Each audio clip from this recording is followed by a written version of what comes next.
Lijep pozdrav u još jednom izdanju podcasta Sredinom. Digitalni nomadi stigli su u Hercegovinu, stigli su u Mostar, stigli su u Bosnu i Hercegovinu. Lijep pozdrav poštovani gledaoci, dobrodošli u još jedno izdanje podcasta Sredinom. Digitalni nomadi stigli su u Hercegovinu, stigli su u Mostar, stigli su u Bosnu i Hercegovinu i upravo govorimo o tome što je njihov posao, što rade, čime se bave, kako izgleda jedan njihov dan. Ukoliko niste znali, onda ćete saznati upravo sada, naravno kada ste već kliknuli. Tim i Samira, moji su današnji gosti. First of all, welcome. Thank you. Welcome to our country. Yeah, beautiful. You like it? Oh yeah. Really? Yeah. You've been here 15 days, Yeah, I think. for about 2 weeks. 2 exactly. weeks. Okay. What have you seen till now? A lot of rivers, a lot of mountains. Mm-hmm. Some really unique villages and stuff. We've been renting cars, so we've been based in the Mostar area, but we've done some road trips to the wine areas, to the waterfall, Kravik, and this weekend we are gonna go towards Sarajevo and explore more on the way. So I think you like our nature probably the best. What about food? Oh. Most of them said, we love your food. Oh yeah. I mean, so being like in Italy, you always hear food, and maybe France, but I never really thought of like Bosnia and Herzegovina as being good for food. And then I came over here and I heard once I got over here, they're like, oh, try the food. And it's just amazing. So What the most? You don't have to go hungry. Are the cevapi what you like the most or no? I mean, you guys offer a lot of meat options, Okay. and I'm a meat lover. Red so, meat. Yeah. Okay. Oh, What Yeah. about white meat? You don't take it here too much? Chicken's good. Some Yeah, chicken I like. as I mean, I well. like it all. So Yeah. Okay. Meat in general. Great food, And cheese. nature, you love it. 15 days here, 2 weeks almost, but you are staying for a month. Yep. And that's all because of the project RECOOPER, if I understood very well. Project that is main reason you are here. Can we say a few words at the beginning about that project? Who is You going wanna to say? take that? Yeah, so they brought us over to kind of help promote this area and this region. Hopefully we can help craft a bit of insight for like their digital nomad visas, and that's kind of their calling card right now, and that's what we're here to promote specifically, because it is definitely going to be a blossoming region, especially considering like what's going on with Croatia and how they're joining the EU. I see this being a really hot spot, and I think that they're kind of onto that as well. Okay, so your company, you are co-founder of Citizen Remote. They are helping digital nomads to relocate all around the world. How is it all about visas, or there are some other stuff? Yeah, so we do help with other technology within our application that helps with reconnectivity technology, but it is primarily oriented around visa, and we're building out a visa automation system. So it's really cool to be able to kind of help people with these new visas and this kind of new age of mobility, get people from the US to South America to Western Europe, for example. Great job. So Samira, I read you have several jobs on your list. You are a writer, full-time traveler, you are a marketer, and it's been 6 years that you are Digital nomad. Yeah. Yes. 6 years. What have you done for those 6 years? Yeah, so I'm an entrepreneur, and I run my own business within marketing. I help destinations and brands that are trying to attract location-independent workers and digital nomads with their marketing and strategies. But 6 years ago, I took a one-way ticket to Cuba with a plan and some savings. And since then, I've been traveling full-time while building my business. So it's hard to summarize 6 years just like that, but it's been an adventure that still feels surreal in many ways. I have visited so many places. Which countries have you been? I've been to more than 50 countries, not only in the past 6 years, but overall. Before also? Yeah, and now I mix going back to my favorite places with visiting new places. But so the past 6 years have been a mix of traveling, building my business. I worked with leading brands across the world within destination marketing and strategy. Okay, so you are having a lot of activities here in Mostar. I saw it, and you are doing some things within INTERA Tehnološki Park. And I guess you want to explain to the audience that don't know what is digital nomad. How would you explain that? What are you doing? How are you living? How does it look one day today? Or so it's kind of oriented around remote work. So it's essentially you work from your laptop or somewhere that isn't in a physical location, which then allows you to travel wherever you want. Okay, so what you are doing on laptop? You are posting some photos, videos. It's not just social media, I guess. For me specifically, definitely not. With the company that I run, I mean, we're a remote only company, so we have employees from Ukraine to the middle of the US all the way to like Dubai. And so we all work remotely doing various jobs of a normal company. And so, yeah, I guess that's... Yeah, I agree. I would describe it more as a lifestyle than a job. What is most exciting for you, Samira, being digital nomad? What is maybe the biggest advantage in your job? Yeah, for me, it's a lifestyle. I would say so you can do all kinds of jobs, but what I think is the biggest advantage is the freedom that it gives you. So you can work with something that you're passionate about from whichever location. That's basically what it means. And within the digital nomad category, you have all kinds of jobs, just as Tim was saying. Yeah. And the freedom, that's what makes it very special. So whether you want to spend more time in your hometown or traveling the world, you can do that as a digital nomad. So I guess you earn enough to live living like that? Okay. Before you came to Bosnia and Herzegovina, did you know a lot about this country? Did you know anything? I guess maybe Tim. Okay, he's located in Spain, but I read somewhere that Tim Marting is from United States, and I heard that a lot of people from United States, they don't know even to show where the Bosnia and Herzegovina is. Yeah, that's chalk it up to our education system. Okay. Definitely, I had no idea. I think I had heard of Bosnia like at some point, but I definitely had never heard of Herzegovina. It's the same country. Exactly, Okay. had no idea. And so even when I was in Spain, I didn't really know. I'd heard of Croatia, but I didn't know that it was just right here. Yeah, and I'm happy to have found out about it for sure. So. Okay, Samira, you have I have some here? good friends from Balkan and also from Bosnia Herzegovina. So in Sweden in general, there are a lot of people living there from Bosnia Herzegovina. So I heard about the country, and I've also been to a lot of events actually in Sweden with dances, local dances, and music and food. So You like our music? I like it. I like dancing in general. Really? Yeah. But you haven't been here before.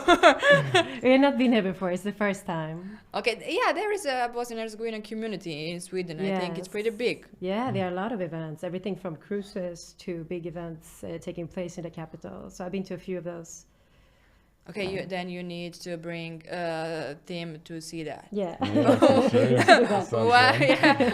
One day. Okay, so what is the secret to be a successful digital nomad? Of course, everyone can be that, but it's, I guess, some kind of difference between digital nomad and being a successful one.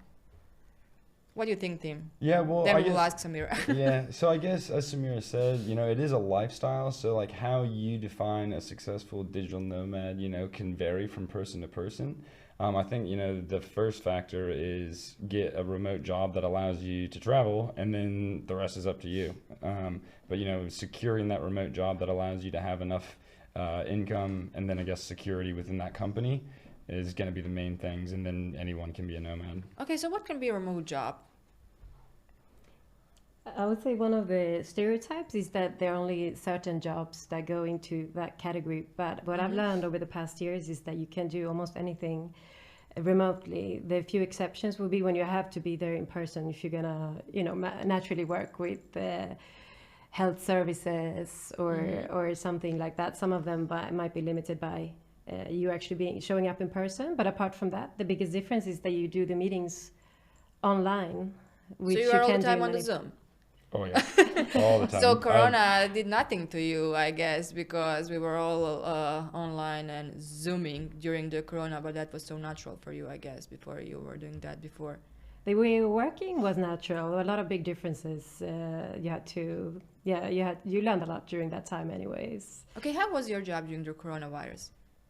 So I was actually doing entrepreneurial consulting in Australia for a bit before the COVID. And then that is actually what had us launch Citizen Remote, was the coronavirus and kind of this change of everything, the rise of these digital nomad visas to allow people to stay longer in countries, which is, you know, a causation of the coronavirus. And so I guess saying that cautiously, I don't want to say it's beneficial, but because of it, it's changed everything that I do in my life and starting this company. So, what about you, Samira? Yeah, for me, I had this lifestyle before, but I would say the biggest difference, since I focus a lot on destination marketing, is also the growth of this lifestyle. After the pandemic, you naturally have many more people who are location independent, that travel, and therefore more countries are interested in targeting them, just as for this projects. So I have also focused more on that, helping different destinations and brands. Okay, what do you do you usually the most? What kind of project? Is it gastronomy? I read somewhere it's food gastronomy, or I'm wrong? It's a combination. So I help different cities and countries, regions within if we're talking destination marketing, to make sure that they target the right customer groups, that they have offers that are attractive, and also that they communicate that in a way that makes sense, that makes it easy for them to attract the right people to their destination. Okay, what would you recommend from Bosnia and Herzegovina? What we noticed for here... food? For food, from our culture, anything? What you have seen until now? Yeah, so what we've seen is that you have so much to offer, but a lot of people are not aware of that.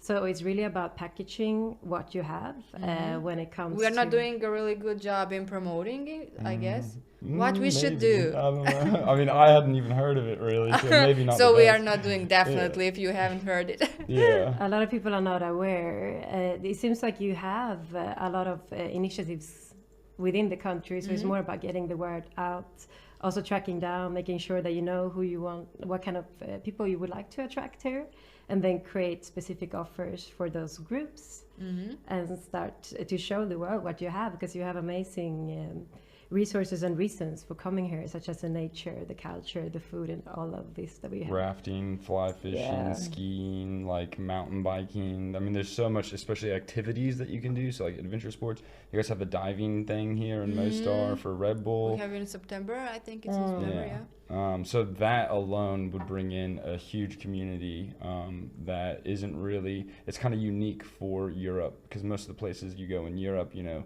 are kind of coastal, and so you guys have a different aspect that you can really, you know, utilize. So we are good. We are not that bad. Okay. You have some other plans. Where you are going after Mostar? You are going to visit Sarajevo, our Olympic Mountains. What is the plan? Yeah, so we're going to a conference next week, which is about this whole movement about digital nomads and trends, a possibility to discuss with others across the region about how we can make the Balkans more attractive. So we're going there to network and share experiences with others, and on the way we will do some stops to explore more of the country as well. We're doing everything from horse riding to some other activities. Zip lining, ATVs, archery, which I'm really excited for. Okay, so we are talking about Balkan as an attractive destination, but most of the people see Balkan in context of war. How to make a huge difference that we are not only an area of war, because most of my friends, when I hear with them or we are in touch, say, okay, is it still war out there? Like we are, I don't know where, and they don't know about these beautiful things here, as you said. Yeah, I mean, I would just say like how welcoming the people are, because that's one thing that I would have never expected. It's not that I had preconceived notions or anything, but I just didn't expect how welcoming they are.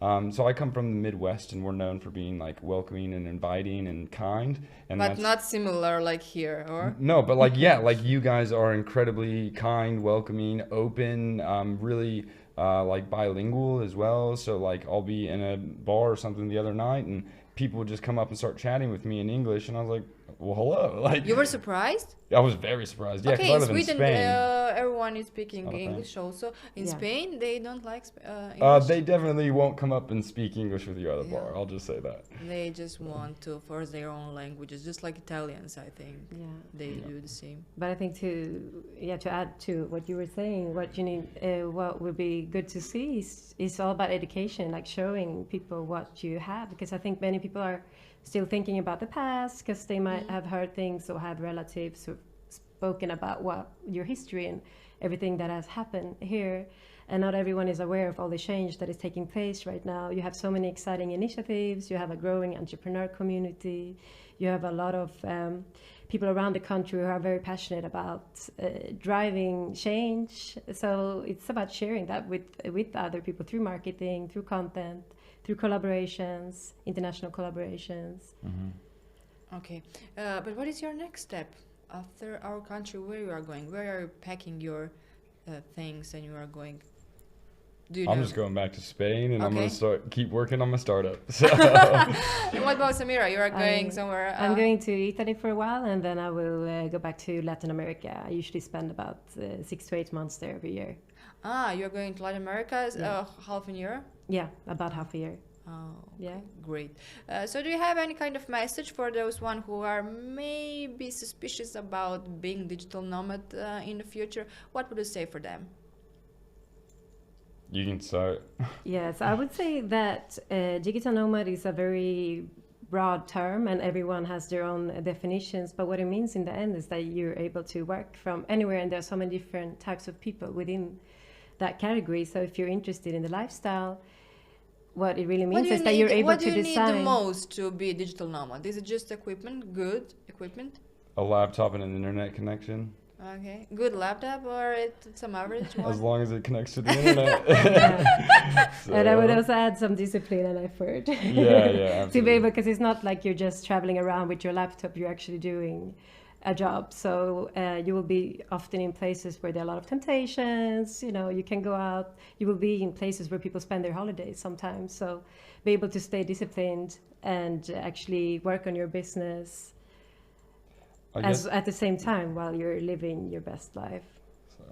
I guess the one thing I would say is the cultural education that you get from it, and just like innovations that stem from that. And like, I pretty much treat it as my travels have been almost like a second university for me, because you just learn so much. For example, that this country exists.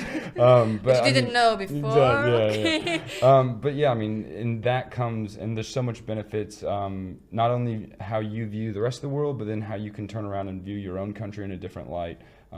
It's just really beneficial. So are you coming back to United States then? Or you are staying in Europe? I'm definitely not anytime soon. Maybe Okay. I've been gone for 5 years. I don't plan on going back anytime soon. So. Oh, okay, you Yeah. love Spain a lot then. Yeah, because I would say many people, they are also afraid of, you know, quitting a job and take the step of working as a digital nomad. But just You like, need courage to start something like that. you need to be open to living your life in an alternative way. But I definitely agree with what you said, that I have learned more than I can ever imagine. I used to work for a large company before. But now the community is so big within like the digital. You have a lot of nomad. opportunities. Yeah, it's easy to network. It's easy to get to know people. It's easy to learn and get a lot of those benefits that you would get in a more traditional job setup. Yeah, and it's definitely not for everyone. Like, my brother would never. And I'm like, why do Why? you not want to come travel the world? And he's like, you know, he's got his friends at home. He's got a good job. He likes going into work every He day. likes maybe routine. Yeah, exactly. So it's not for everyone, but, you know, for those who are interested in it, it's not difficult. You know, find a remote job, get a laptop, connect to the internet. So And go all around the world. World is yours. And of course, Tim is going to help you because he is co-founder of Citizen Remote. Am I right? that is right. Yeah. Okay, thank you for being here today with us in Mostar, in Herzegovina, and I hope you will come again, maybe in a few months, in a few years, or Yeah, we'll I'll be just back maybe for to be taste sure. our food again. Oh, yeah. Thank you again. Thank you. Thank you. Poštovani gledalci, slušalci, posjetioci našeg portala, gledajte nas dalje na našem YouTube kanalu, naravno i klikajte nas na portalu bljesak.info. Hvala.